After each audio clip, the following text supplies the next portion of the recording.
Assalamualaikum warahmatullahi wabarakatuh. Semua sahur ke hari ini? Makan lupa. Makan apa?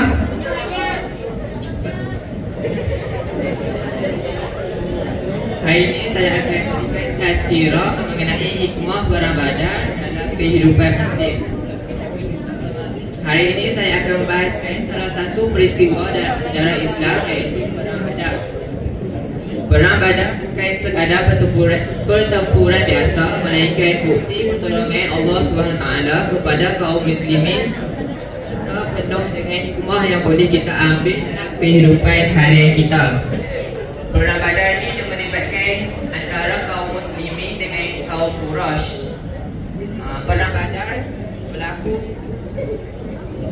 Perang Badar terjadi pada bulan Ramadan tahun kedua Hijrah di sebuah tempat yang bernama Badar, sekitar 150 km dari Madinah.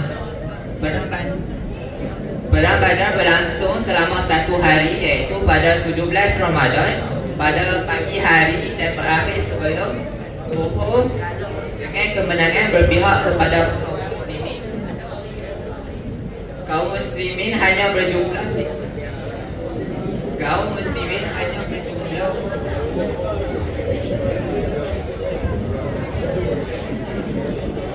Kaum muslimin hanya berjumlah 313 orang yang perlu berhadapan dengan Quraisy yang lebih kuat, iaitu 1000 orang lengkap dengan senjata dan perlengkapan perang. Pada awalnya Rasulullah SAW dan para sahabat hanya menghalang kafilah dagang Quraisy keluar dari Mekah yang dipimpin oleh Abu Sufyan.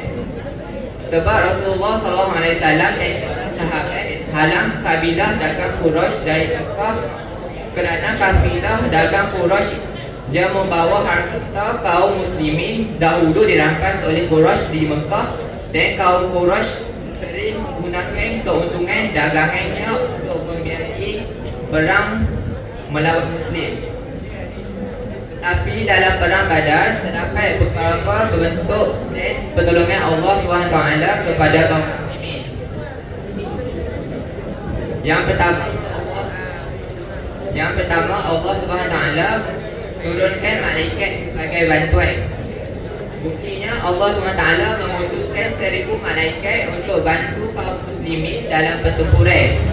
Ia disebut dalam Al-Quran, bermaksud, ingatlah ketika kamu memohon pertolongan kepada Tuhanmu, lalu diperkenankannya bagimu. Sesungguhnya aku akan mendatangkan bala bantuan kepadamu 1000 malaikat yang datang berturut-turut. Surah Al-Anfal ayat ke-9. Menurut beberapa riwayat, malaikat-malaikat ini berperang bersama kaum muslimin dan menyebabkan kekacauan dalam barisan musuh. Bahkan ada sahabat yang melihat kepada musuh terpenggal kepada sendiri tanpa ada yang menyentuhnya, sebagai tanda bahawa malaikat turun membantu tentera kaum muslimin dalam Perang Badar. Yang kedua, turunnya hujan sebagai rahmat bagi muslimin dan hujan bagi Quraisy. Sebelum peperangan, Allah SWT menurunkan hujan memberikan manfaat kepada kaum muslimin, tetapi menjadi ujian bagi pasukan Quraisy. Bagi muslimin, hujan menjadikan tanah lebih padat sehingga mereka dapat bergerak dengan lebih mudah dan stabil. Bagi Quraisy, hujan menyebabkan tanah menjadi becak dan licin yang menyukarkan pergerakan mereka.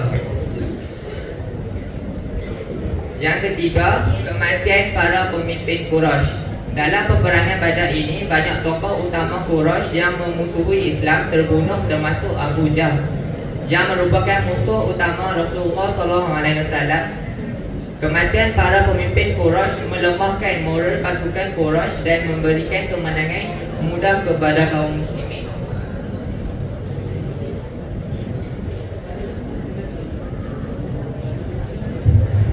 Akhir sekali, pengajaran kita boleh ambil dari keajaiban Perang Badar ialah pertolongan Allah itu nyata. Jika kita berjuang di jalan yang benar, Allah pasti akan membantu dengan cara yang tidak sangka.